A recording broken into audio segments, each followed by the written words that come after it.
Hello there, Kenny Scott Zook here. I'm the head preacher for the Church of Leaf OPB. Talking football today. To me, bold predictions for the Chicago Bears this year are easy. But then, to me, last season looks simple now, no matter how rancid. Matt Nagy, they say, is a pretty good coach. He won Coach of the Year in 2018, going to the playoffs with an O-line that graded well, but really worried the press. And, well, kind of a wishful attempt at an Andy Reid style offense.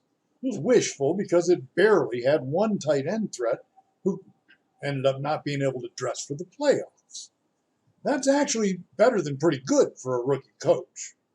And so it was that when 2019 training camp rolled around, and it was clear that 2018's only tight end threat was going to gimp out and that all the rest were going to take another year to develop and sort through, and the coach of the year said, "No sweat.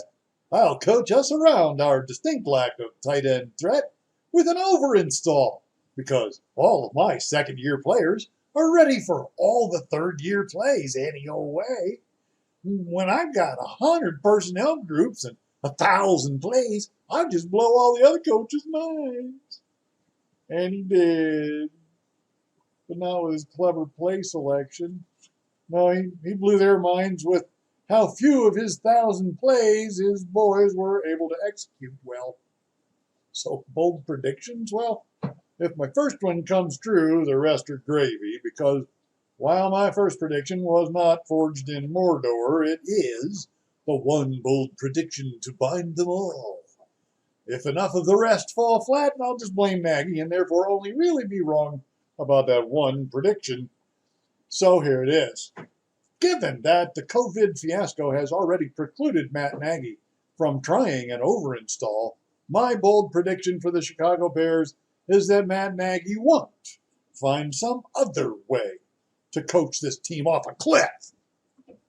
Now, that shouldn't be bold. I mean, he's just a year and a half a ton of crow removed from that Coach of the Year, after all.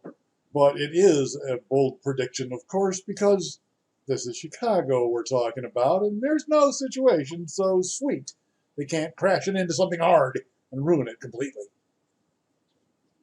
I don't think they will. My bold prediction, Matt Nagy does not drive it off a cliff.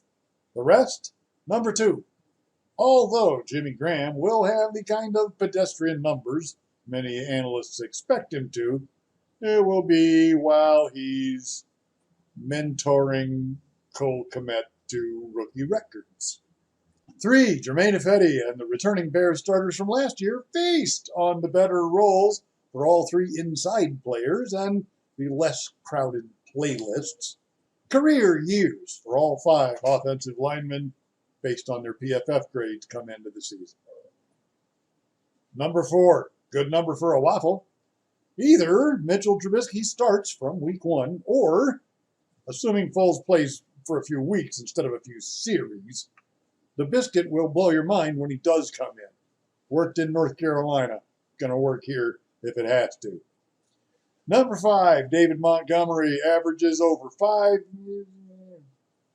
All right, fine. I said bold. 6 yards per carry and over 16 touchdowns combined, air and ground.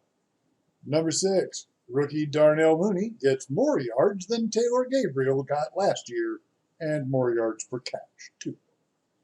Number 7, Allen Robinson, 1,400 plus yards and 10 touchdowns. Number 8, with all that offense, a defense that underperformed in 2019 finally gets to play downhill a lot and turns into a black hole for offenses to fall into and get crushed.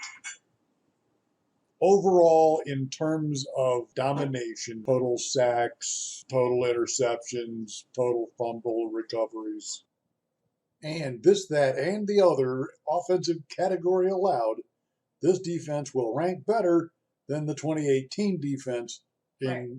practically everything. Right. Yeah. The other predictions all come true. And everybody stays healthy. But that goes without saying on bold predictions, right? You heard it here first. God's best and brightest blessings to you and yours. Bear down.